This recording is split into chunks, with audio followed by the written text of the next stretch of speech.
right, so last time we talked about a lot of the cellular organelles, and we ended up talking about protein synthesis, how RNA is made from DNA inside the nucleus, and then that RNA is used as the recipe to create a protein out in the cytoplasm or the endoplasmic reticulum at the ribosome.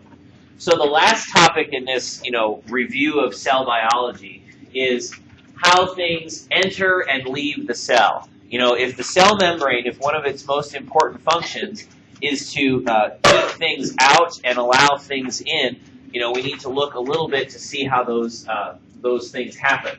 Because what we're going to see in a variety of different places in this semester, like in muscle and in nerve in particular, things going out and coming into the cell are an important aspect of how cells do things, like contract in the case of muscle or send a signal in the case of nerves. So the cell membrane is selectively permeable. In other words, it will allow some things in and it will restrict the movement of other things. Generally speaking, there isn't many things that can pass through the membrane without the membrane allowing that. Now, a rare exception are some of the steroid hormones like estrogen, testosterone, cortisol can actually pass through the membrane without the membrane's permission, so to speak. But most things, the membrane has to have some path for that substance to go from outside to inside or inside to outside. So selectively permeable just means that some substances can pass through and others can't. Now, another important characteristic of the cell membrane is that this permeability can change. So, for example, insulin is a hormone that opens glucose channels. So in response to the presence of insulin, cells become more permeable to glucose. In other words, glucose can pass from the outside inside much more easily. And we'll see that in multiple places through this semester is how the cell membrane can change its permeability. So generally speaking, we can divide the ways things pass through the membrane into two large categories, passive and active. And what I mean by that is, in a passive mechanism, the cell doesn't have to spend any energy to allow that substance to come through. And there are two primary methods there. One is diffusion, which we're going to talk about in a minute, and another is carrier-mediated transport, which you see is shared between both of these. So passive mechanisms don't require cellular energy, so no ATP required. The active mechanisms do require ATP. And generally speaking, that's vesicular transport, which I'll show you some examples of here in a minute, or a pump. In other words, a protein that is moving a substance up its concentration gradient. So we have passive and active mechanisms. But before we can understand the passive mechanisms, we have to review this concept called diffusion. Now, this is not something, while it's critical to understanding physiology, it's not something unique to biologic systems. Diffusion is something that happens in the universe all over. And essentially what it is what I have in italics right here, is molecules always move from an area of high concentration to an area of low concentration if they can. In other words, if there's no barrier to prevent that movement, substances will move from areas of high concentration to areas of low concentration. So, a good example of this that we're going to do in lab this week is right here, where we've taken a little block of purple food coloring and we've just dropped it in the beaker. Now, we're not going to stir it, but eventually that purple will fill the beaker. It will become uniform in the beaker even without stirring. So this is an example of diffusion. At this point right here, this is an area of high concentration of purple stuff, right? So all around here, these are low concentration areas of purple stuff. So diffusion tells us that molecules will move from areas of high concentration to areas of lower concentration when they can. Well, there's no restriction to the movement of this molecule, so over time, that purple is going to disperse until there's no longer a concentration gradient. In other words, at this point, there is no area that is a higher concentration than the rest of the beaker. So diffusion halts because there's nowhere else for the molecules to go. There is no area of high concentration or area of low concentration. We just have a uniform concentration instead. So this property of the universe that molecules will move from areas of high concentration to areas of low is a key way that substances move in the body. Because of diffusion, the body doesn't have to spend energy to move molecules around. The universe does that for us. Because molecules will move like this, the cell can take advantage of that and bring things into the cell or get things out of the cell just down the concentration gradient. So when I talk about a concentration gradient, what I'm talking about is an area of, so if we have a high concentration of something and a low concentration, the difference between these two is the concentration gradient. So that's a concentration gradient, GRA. And we're going to talk a lot about concentration gradients both in this semester and even more so in the next semester. So a concentration gradient is just a difference, a high concentration area and a low concentration area. And diffusion tells us that molecules are going to flow down that hill. So they're going to move from areas of high to areas of low, if they can, until there's no longer a difference present, until there's no longer a concentration gradient. Another review of a basic chemistry concept is down here. We have solvent, solutes, and solution. Okay, and those three words sound very much the same, but they're different. So a solvent is something that has dissolved something else. So if you take salt and you add it to water, water is the solvent because it has dissolved the salt. Okay? A solute is something that has been dissolved. So in that case, salt is the solute, water is the solvent, and then the salt water that you end up with is the solution. So solution, solute, and solvent. Typically speaking, in the body, we're going to talk about water is the solvent, and then the solutes are what is dissolved in that water. So that's, sodium, potassium, proteins, calcium. All of those things are solutes, and water is sort of the universal solvent in the body. All right. And just as a refresher, a concentration is the amount of substance per unit volume. So like if you took 10 grams of salt and added it to 100 mLs of water, the concentration there would be 10 grams per 100 milliliters. So concentration is always a mass divided by a volume, or the amount of the mass in a particular volume. All right. So because diffusion is so important, it's how the vast majority of substances in the body move around, it's wise to look just briefly at some of the factors that affect diffusion. So one that we've already talked about is permeability. In order for substances to move from a high concentration area to a low concentration area, there has to be a path for them to move through. So if the cell membrane is impermeable to a substance, even if there's a giant concentration gradient between the inside of the cell and the outside, molecules are not going to move because the membrane is impermeable. There's no path for that movement. So a concentration gradient alone doesn't create diffusion. You have to have the gradient and permeability. In other words, the molecule has to be able to pass through the membrane, has to be able to move to that lower concentration gradient. So this concept of permeability is simply how easily a substance can pass through the membrane. If the membrane is highly permeable, it's very easy for that substance to move. If it's barely permeable, it is not very easy for that substance to move through the membrane. All right. Some other factors that affect diffusion. Again, these are not specific to the human body. They're not even specific to biology at all. You're going to find these anywhere in the universe. These same characteristics are going to be true about diffusion. And they all sort of make sense if you think about what's happening. If diffusion is the movement of molecules from one place to another, then these systems or these characteristics make sense. So first is distance. The further the molecule has to go, the slower it's going to go there. That kind of makes sense. Because that fits in the macroscopic world too. the further away something is, the longer it's going to take you to get there. So for distance, the greater the distance the molecule has to travel, the longer it's going to take. Now, this comes into play in the anatomy of the body because anywhere where diffusion is important, our anatomy tries to make distances as small as possible. So in the lungs, for example, the distance between air that's down in the alveoli of the lungs and blood, which is where the oxygen is going to go, is made very, very short so that diffusion can take place very readily. In other words, shorten that distance and diffusion takes place much easier. So that's distance.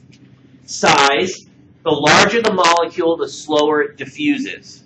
Again, this sort of makes sense in the macroscopic world too. The heavier a thing is, the slower it tends to move.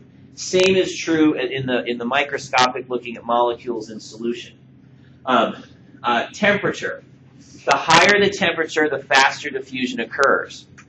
Now, this comes from how diffusion happens in the first place. And hopefully you all heard in chemistry about Brownian motion, how molecules are always shaking and moving around when they're warm, above absolute zero. Well, that's how diffusion happens, is that shaking and moving of molecules ends up spreading the molecules out uniformly. So the higher the temperature, the more molecular motion there is, and the faster diffusion occurs. Now, we don't see this come into play very often in the body because, we maintain our body temperature in a very narrow range, so the temperature doesn't change. But in other systems, if you reduce the temperature of your salt water, for example, it will take longer for that salt to dissolve and become uniform. All right. Gradient size. Okay, the larger the difference between the high concentration area and the low concentration area, so the bigger this difference, the faster diffusion will occur. So if we have a large gradient, diffusion will occur much more rapidly than if we have a tiny one. And the smaller the gradient gets, the less diffusion occurs. So again, the body does use this by maintaining high concentration gradients when it needs diffusion to happen fast. So when we get to talking about nerve physiology, we'll see how the body keeps a big concentration gradient so it can make something happen real fast. All right. And then electrical forces. Many of the important molecules in the body have a charge. So like sodium, potassium, calcium, magnesium, chloride, all of those substances exist as ions or charged particles. Now, electrical forces continue to work even when diffusion forces are present. And what we'll see, again, when we get to the nerve physiology part, is we'll see how the electrical and the concentration forces can balance each other out. Like charges repel and different charges attract. So we'll see that come into play when we talk about sodium and potassium and how they interplay in the cell. All right, so factors affecting diffusion. Okay. And then you can't really talk about diffusion without talking about its sister, so to speak, and that's osmosis. And osmosis tends to be a confusing concept for students. So I've tried to simplify how to think about it. Technically speaking, chemistry-wise, osmosis is the diffusion of water from areas of high concentration to areas of low concentration. But I have found that thinking like that just confuses everybody. Because usually what we're talking about in a solution is not the water, we're talking about the stuff that's dissolved in it. So, an easier way to think is osmosis is the movement of water from areas of low solute concentration to areas of high solute concentration. So if you think about diffusion, if this is diffusion, osmosis goes in the opposite direction. So in osmosis, water moves from the area of low concentration to the area of higher concentration.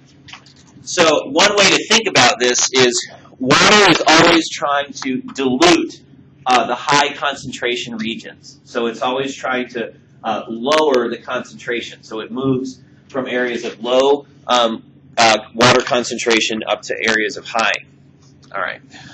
So the short version is here. So water will move from an area of low solute concentration to an area of high solute concentration. Now, this can't just go on forever. You know, when water moves, it takes its mass with it. So what your book is showing you here is that eventually the weight of the water on the side that the water is moving to, at some point is going to equal the pressure, the osmotic pressure that's pushing the water in that direction. So osmosis is always balanced by what we call the hydrostatic force, or the pressure of the water will push back and stop that movement from low to high. All right. And kind of a way to use osmolarity, or rather osmosis, to describe things is this idea of tonicity. So some review of some words. Okay, osmolarity is the total amount of stuff that's dissolved in a solution. Now, how is that different than concentration? Concentration is the amount of a particular thing in solution. So, for example, you know, we can have a, you know, we've got a solution that has 10 grams of sodium, that's an Na, per 100 ml. And then we can have another solution that has 10 grams of potassium in 100 ml. So these are concentration measures because it's telling us how much sodium there is per unit volume. In osmolarity, you add up all the stuff that's dissolved in a particular solution. So let's say we combine these two solutions, then its osmolarity would be 20 osmoles per 100 ml. So essentially, because osmosis doesn't care what's dissolved in the solution, all osmosis cares about is how much stuff is dissolved in there. So osmolarity describes the total solute concentration of all the different solutes that are present in a solution. So like if you think about our bodies, you know, the fluids of our bodies have just a ton of stuff dissolved in them, right? You know, there's sodium, there's potassium, there's protein, there's bicarbonate. I mean, the list goes on and on and on. So we can talk about osmolarity is the total amount of stuff that's dissolved in that body fluid that we're looking at. So we don't really need to know the concentrations, we just need to know what the osmolarity is. So because osmolarity is important in the movement of water, we have these special words that we use to describe osmolarity in the body, and that's tonicity. Okay, so that's osmolarity. Tonicity describes the effects of osmolarity. And here again, it's probably easiest just to look at some examples.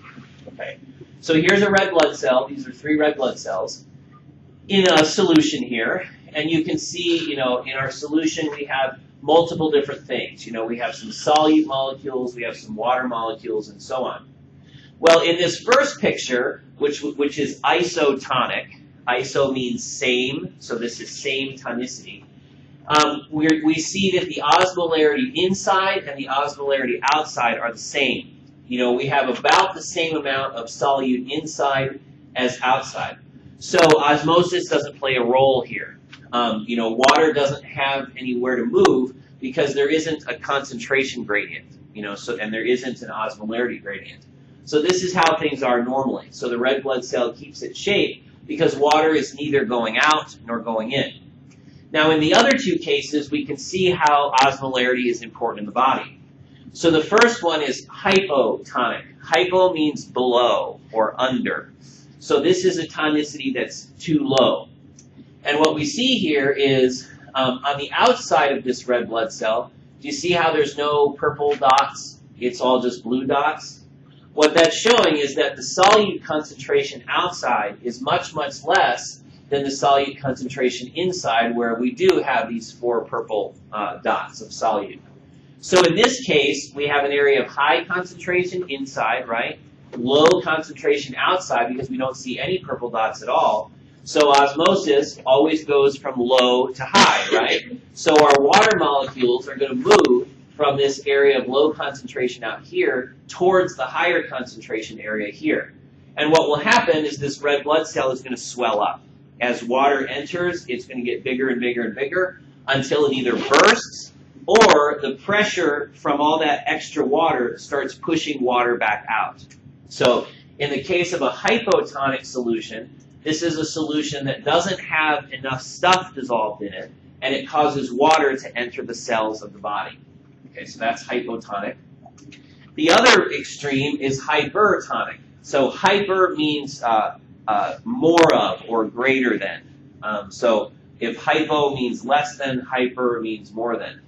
So in a hypertonic solution, okay, here's our red blood cell. It hasn't changed. You know, it still has its 1, 2, 3, 4 solute molecules in it, right? The purple circles. But the solution that it's in has changed dramatically. Here we see lots and lots of purple circles. So we have a very high concentration region out here and a relatively lower concentration in here. So if osmosis always goes from the lower to the higher, well, we're going to have water is going to go from this lower concentration region out to the higher. So water is going to leave this cell, and it's going to shrink. As the water leaves, you know, the cell's not going to be able to hold its shape, and it's in a process called crenation. It's going to get kind of spiky and wrinkly as the water leaves.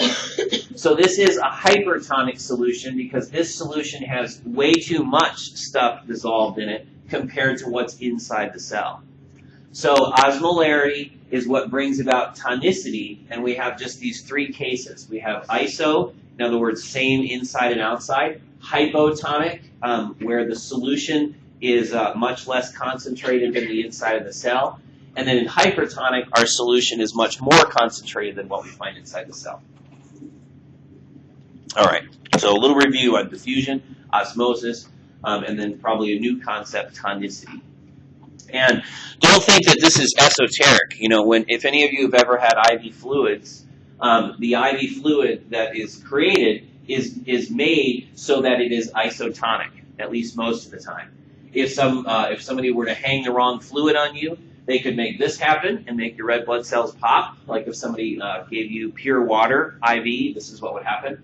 Or if somebody gave you a concentrated salt solution, this is what would happen. So tonicity, unlike maybe osmolarity, tonicity comes up clinically because of its effects on cells in the body. So it's one of the reasons why we are extra careful about which IV fluids we use. All right, so remember, we're talking about how things get into the cell and leave the cell. So we talked about diffusion, down the concentration gradient, osmosis, up the concentration gradient, so to speak, from low to high, and permeability. So there are multiple different ways that something can pass through the cell membrane. In other words, that permeability can be established. And one of those is something called carrier-mediated transport. Now, a carrier in this case it's a protein that allows a substance to pass through the membrane. So there's essentially three different kinds of carrier-mediated transport. One is called facilitated diffusion. Okay, so this is the extracellular fluid here, right? This is the intracellular fluid, or the cytoplasm. And the molecule that we're looking at is glucose. Glucose cannot pass directly through the membrane because it's polar, like water is. And remember, inside the membrane is nonpolar because it's a lipid in there. So this glucose cannot pass directly through. It has to have a path. So in facilitated diffusion, we have a protein that's going to change its shape to allow something from the outside to come in the inside. So in this case, a glucose molecule here comes into the barrel end of this protein, and it attaches at the active site, or the receptor site. So one of these is attached here. Now, when this attachment occurs, it triggers a change in the shape of the protein, and it sort of clicks over to this shape instead. So now, instead of the opening being towards the outside like it started, now the opening is now towards the inside. So the glucose is released, and when the glucose is released, the protein snaps back to this shape instead.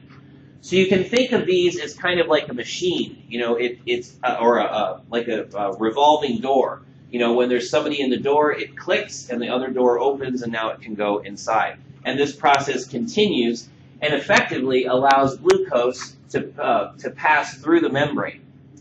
Now, as long as the concentration of glucose is higher out here than it is in here, which is usually the case, this doesn't require any energy. So it's all powered by diffusion, that movement from high concentration to low concentration.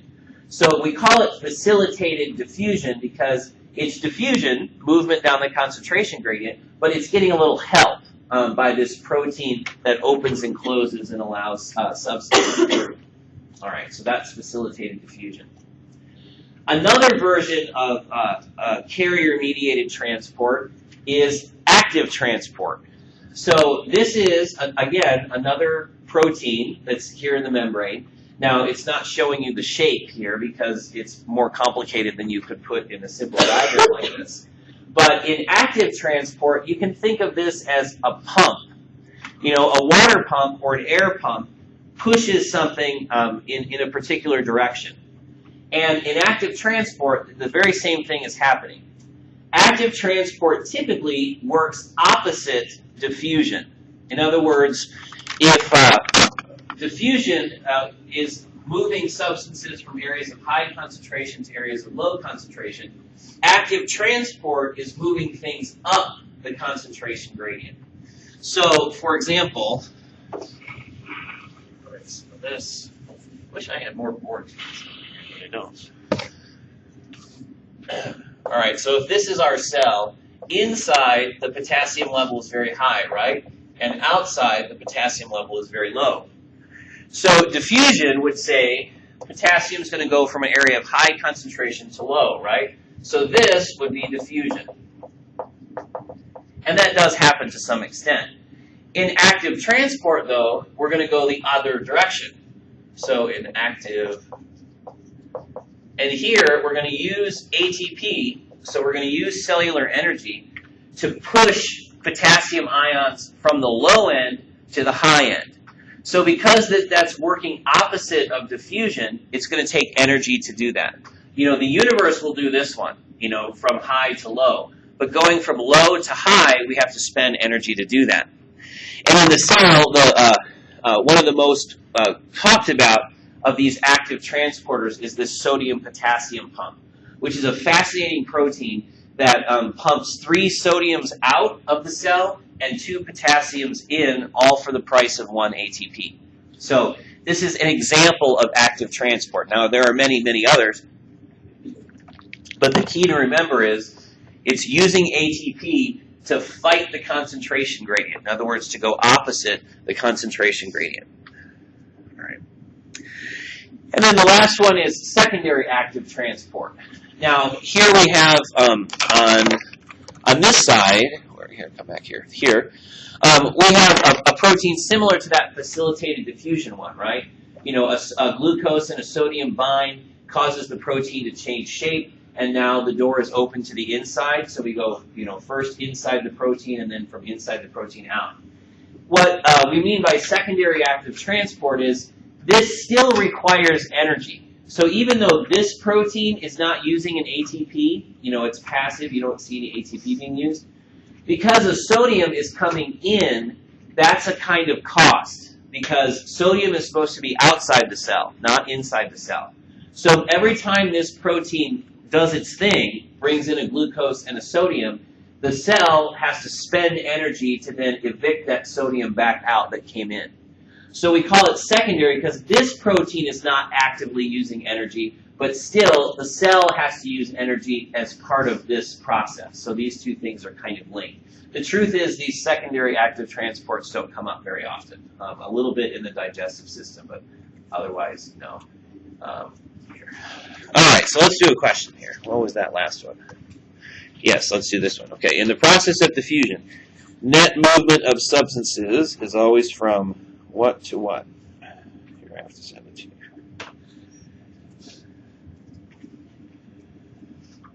you. Okay, multiple choice.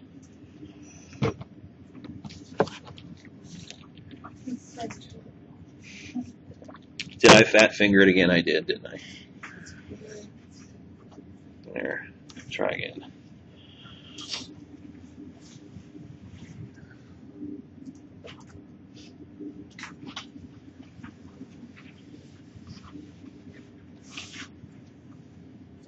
I can start the timer.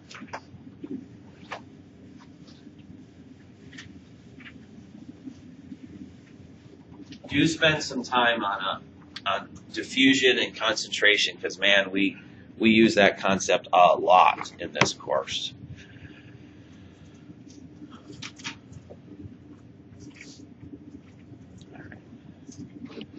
All right, jump in there, folks, because I'm going to close it in a minute.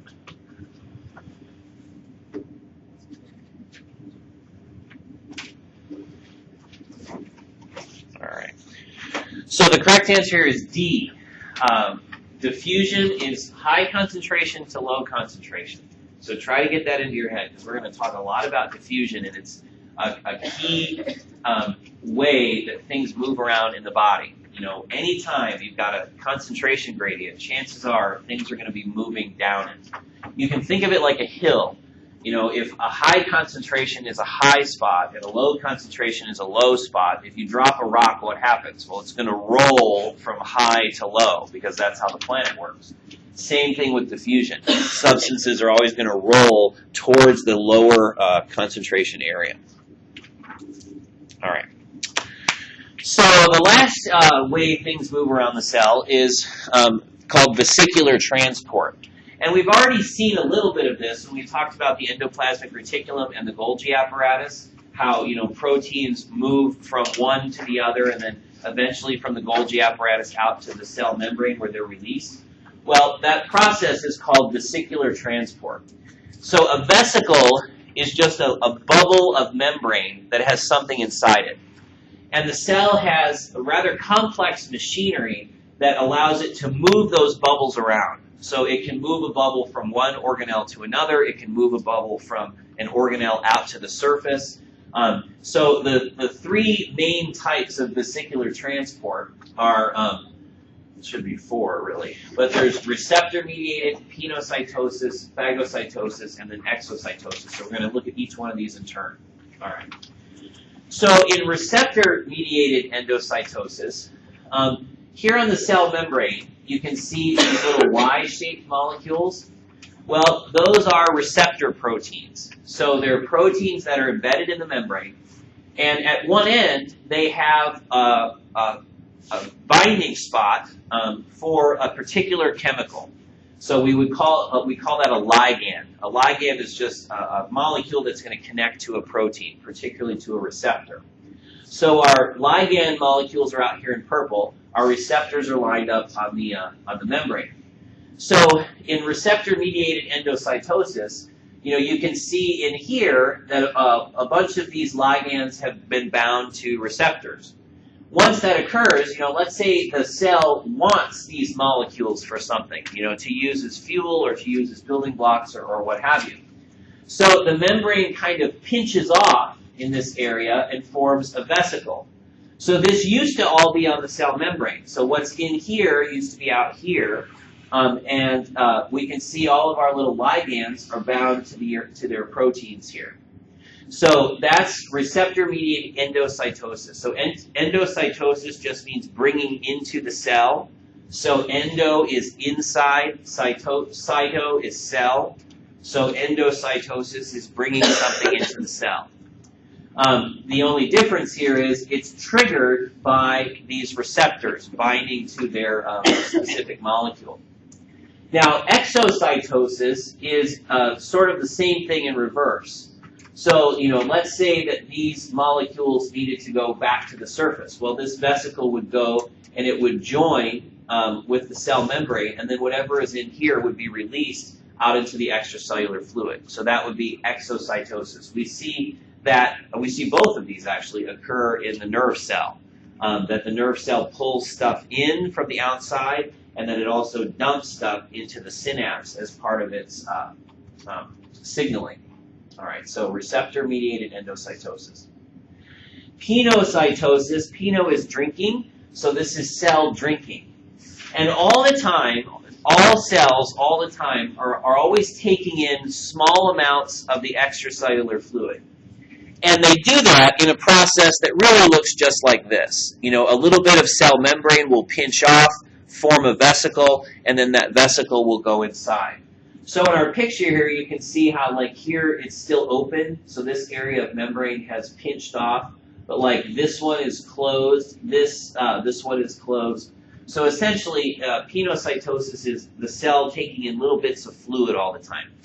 Now, this is a dumb process. Receptor-mediated endocytosis, you have to have the right molecule trigger. In penocytosis, the cell is not choosing what it's taking in. It's just taking in little bits of stuff all the time. All right. And then phagocytosis, phago is to eat, so this is cell eating. And we will see that cells, particularly immune system cells, eat stuff. And how that works is, let's say here's a bacteria that we want to get rid of. The cell will sort of form its membrane around it. Eventually, that membrane will pinch off, just like we saw in endocytosis. And then inside, we've got this bacteria, right? So so a lysosome, which is a digestive, filled with digestive enzymes, that lysosome will join this same vesicle, release its digestive enzymes. The bacteria is destroyed by that. And then, we don't want that nasty stuff inside the cell. So then the cell will release that substance, or that what's left inside there in exocytosis, or exo is out of. So this is the cell getting rid of something. So we'll see multiple cells participate in phagocytosis. Okay. All right, and I think, and that's where we're going to stop this chapter. Now, we're not done for the day because we're going to start the next chapter. What you'll see from your notes, I've left out the cell division stuff. It's because this is not a cell biology class. It's a good review, but I'm not going to ask you questions about cell division. So I'm going to skip that in the interest of time and getting into our next chapter. All right. Oh, good. Crash. Let's try this again.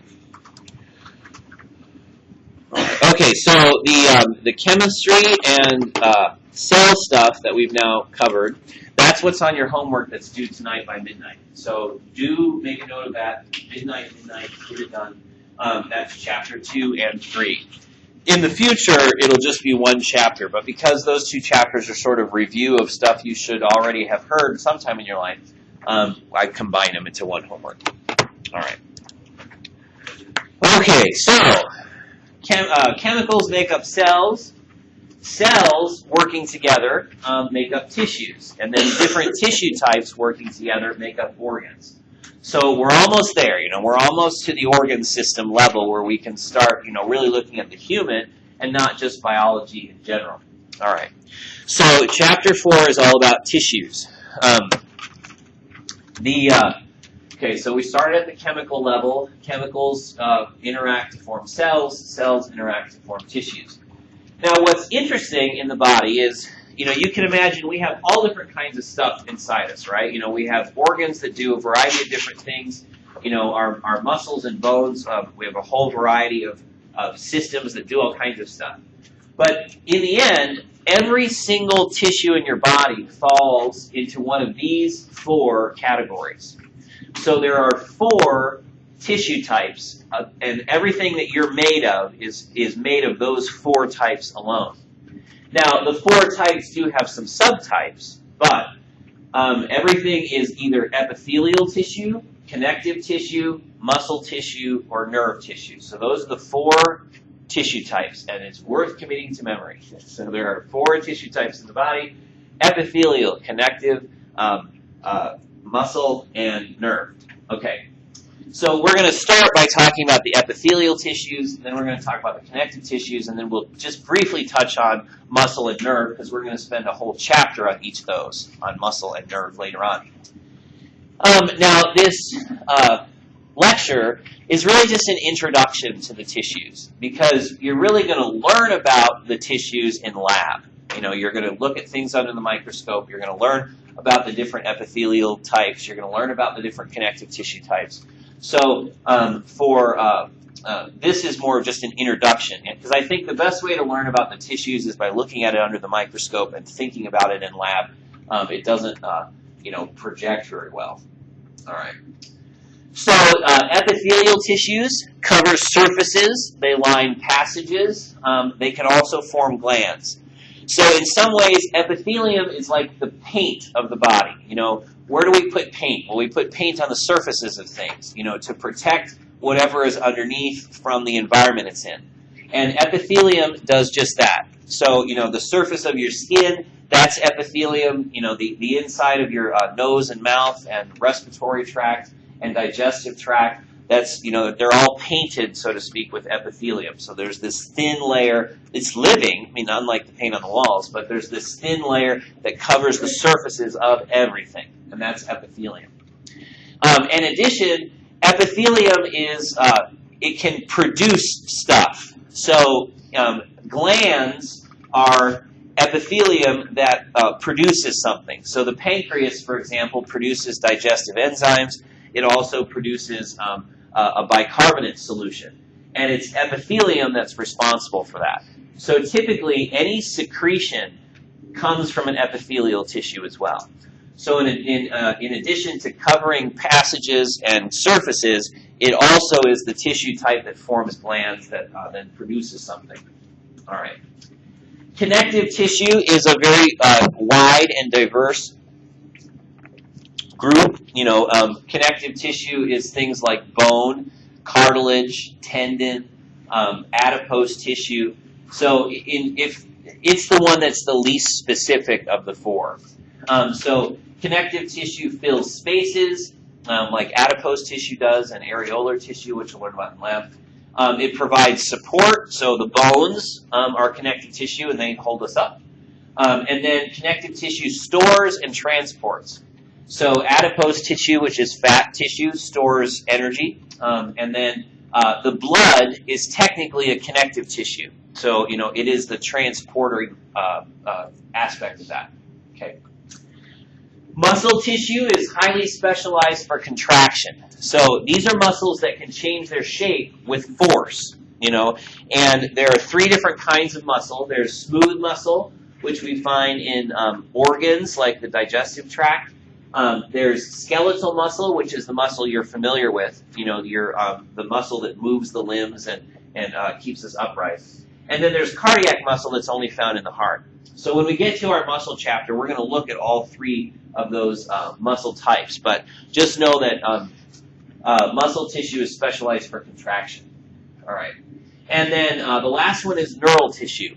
So neural tissue is specialized for transmitting information as well as rapid secretion. So like epithelial tissue forms glands, but part of how the nervous system works is what we call neurotransmitters. So neurons have to be able to release a substance at their synapse very quickly. So that's another aspect that that nerves are highly specialized to do. So secreting substances and passing on information. Also doing information processing. The way our brains work is by neurons either firing or not firing in response to other neurons firing or not firing. So that also takes place there. Now what you'll find is that every organ in the body has all four of these. So it's not just that the whole body is made of these four tissue types. It's every organ in the body has all four of these. So, here, I'm going to turn some lights off. Let's look here. Okay. So, for example, this is, looks like mucous membrane. Okay, so this would be like from the inside of your mouth. And what you can see here is, okay, see this top layer? It starts here and it ends here. Well, that's your epithelium. What is it doing? Well, it's covering the surface. So, like, this would be the inside of your mouth here, and lining that inner surface is the stack of cells. So this is epithelium up here at the top. You can see that there's more than one layer, and we'll talk more about how we classify epithelium later. So then underneath the epithelium, so now down here, this is connective tissue. Specifically, this is areolar tissue here. So we have connective tissue. Here's a vein and an artery here and here. Down here, you can see this layer right here. This is muscle here. More connective tissue, and then cut off at the bottom, there would be another layer of epithelium here at the bottom. So why am I showing you this? I'm trying to show you that in this one area are all four tissue types. So you've got your epithelium, you've got your connective tissue, you've got your muscle. Now, what about nervous tissue? Well, there isn't, we can't spot it, but there would be nerve axons and dendrites embedded in this too. But the nerves are hard to spot. All right. Here's another example of, here's epithelium at the top. This is skin. So, the living skin cells are way down deep. And then, if this is the surface of your skin right here, this is all dead skin cells, essentially, that helps to keep us nice and protected. And then underneath that, we have connective tissue, here, and then we have muscle here.